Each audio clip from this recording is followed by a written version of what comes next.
Nous faisons ce prix littéraire depuis 7 ans et c'est un prix qui récompense la meilleure œuvre francophone qui met en exergue la relation homme-chien. Le jury réunit des passionnés à la fois de cynophilie et puis de littérature et se nourrit chaque année d'une 50aine d'ouvrages à peu près. Alors il y a des essais, des romans, et puis aussi des ouvrages techniques à qui on décerne, quand ils sont de qualité, des mentions spéciales.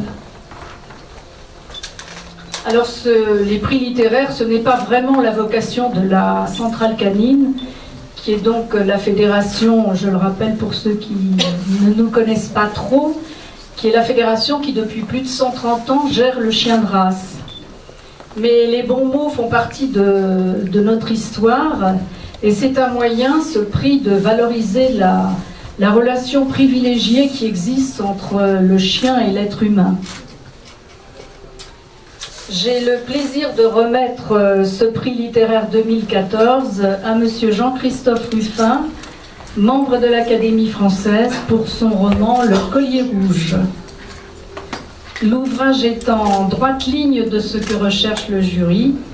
Il met en avant la fidélité. La fidélité, c'est une qualité qui est très répandue chez nos compagnons à quatre pattes. L'ouvrage est inspiré d'un fait réel. C'est une histoire d'honneur, une histoire de révolte et une histoire de cœur d'après-guerre. Les personnages sont aussi attachants que pudiques et l'écriture magnifique est en adéquation avec ces personnages. Le récit est bercé par les aboiements du chien et on découvre avec bonheur un dénouement qui est inattendu et optimiste. Et ça contraste vraiment avec la rudesse du sujet. C'est un sujet qui est très intéressant. Le chien, lui, il s'est choisi un maître qui est quelque peu ingrat, comme sont souvent les êtres humains. Nous sommes honorés de remettre ce prix à une personnalité telle que vous. Votre parcours de médecin, d'humanitaire, d'historien, d'écrivain, d'académicien est éclectique. Alors, bienvenue dans le monde du chien et merci d'avoir écrit cet ouvrage qui nous a enthousiasmés.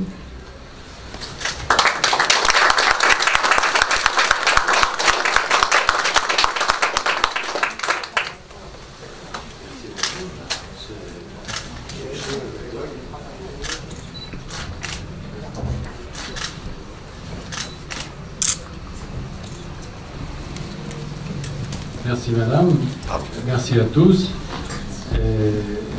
Bienvenue dans le monde du chien. Je ne dirais pas tout à fait ça parce que moi je suis né dans le monde du chien. J'ai toujours été entouré de chiens depuis mon enfance. J'ai été élevé à Bourges, région que vous connaissez bien, qui est une région de chasse. Et mon père était vétérinaire. Donc, il adorait les chiens, donc on avait des chiens, puis pas des petits, hein, je veux dire, on avait de très grands chiens qui peuplaient la maison, et d'aussi loin que je me souvienne, j'ai toujours eu ces animaux autour de moi. Je me sens seul d'ailleurs comme amateur de chiens, si je peux dire, parce que partout je rencontre des gens qui me parlent des chats. Les chats. Mais par exemple à l'académie, j'ai un confrère, Frédéric Pitou, qui a écrit sur les chats, il a écrit, et d'ailleurs je salue l'arrivée d'Angelo Rinaldi qui pourra témoigner de ce que je dis. Les chats sont très très prisés partout et dans la littérature. Viens Angelo, tu nous as manqué. Et je parle des chats. Et très bien. Tant mieux, merci. Voilà. Oui, mais alors j'ai parlé des chats pour dire que moi, je me sentais un peu seul comme amateur de chiens. Non pas que je n'aime pas les chats, mais... j'espère. Non, j'aime les chats, mais voilà, j'ai une préférence pour les chiens. Et puis j'ai un chien que j'ai failli amener ce soir.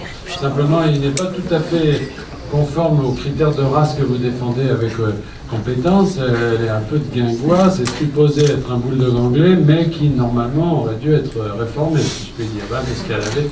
Mais on l'adore, c'est notre chien, on l'est très très bien. Alors, quand voilà, quand j'ai appris que vous m'aviez décerné ce prix, j'étais très touché à cause de ça.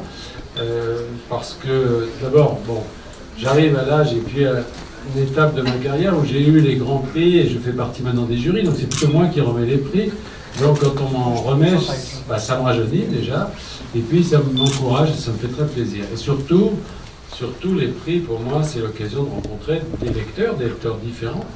Et votre société, évidemment, est l'occasion de découvrir des personnes qui auront une approche littéraire nouvelle pour moi, différente. Et voilà. Alors l'histoire de ce livre est très simple, parce que je l'ai dédié d'ailleurs à un ami qui était un grand photographe de match, un garçon extraordinaire qui avait commencé sa carrière dans un tout autre domaine, et il venait d'un milieu très modeste, il avait fait l'école hôtelière, bon, puis sa passion c'était la photographie.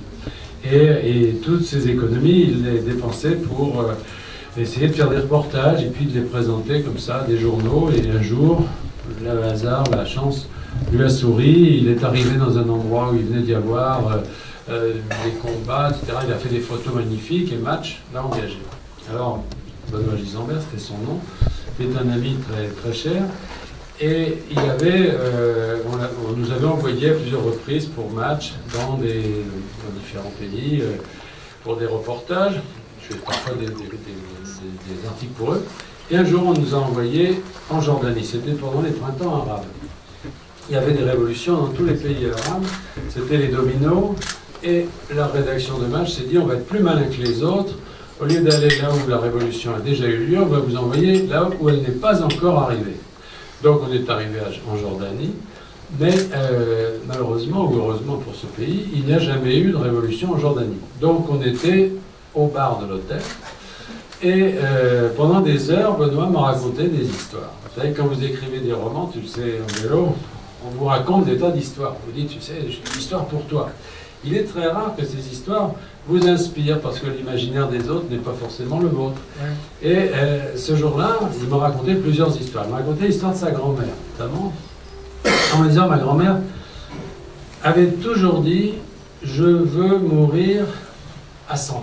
Alors on s'était dit, elle veut tenir le coup jusqu'à 100 ans, elle veut...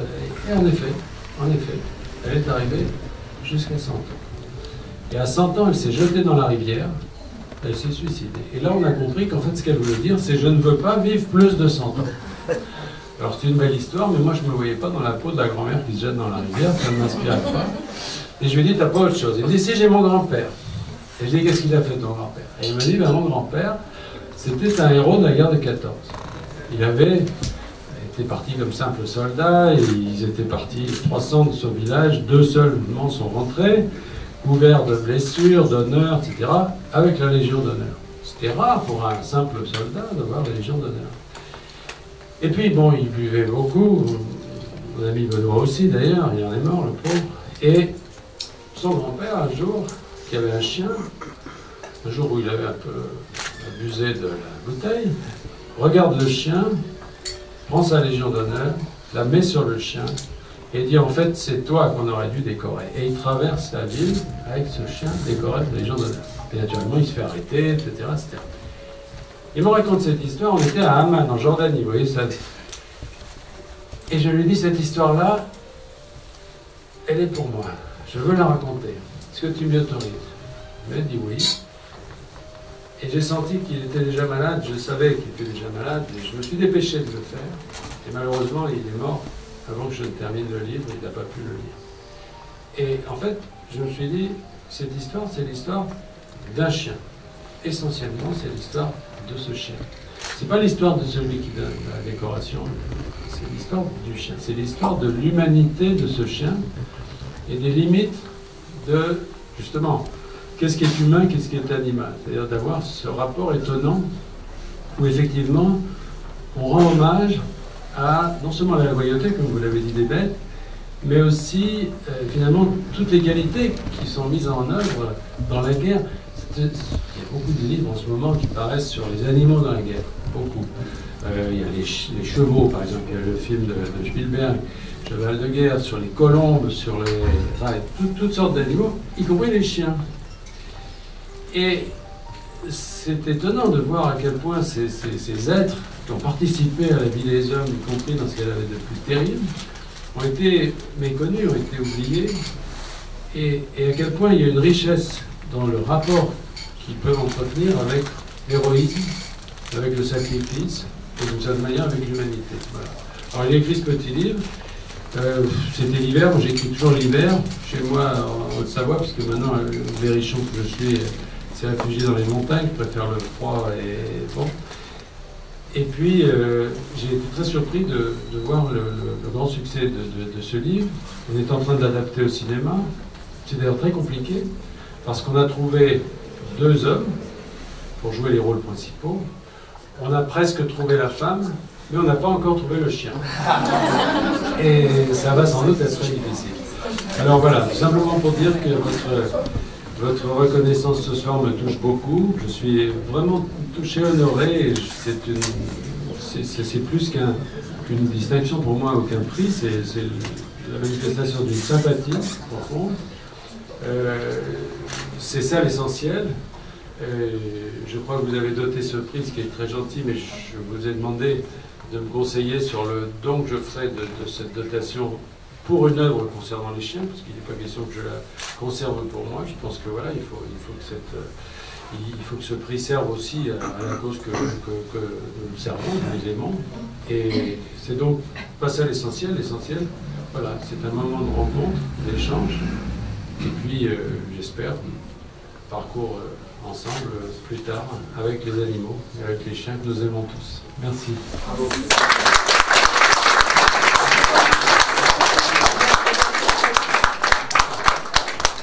Monsieur Rinaldi, venez dire quelques mots de Monsieur Ruffin.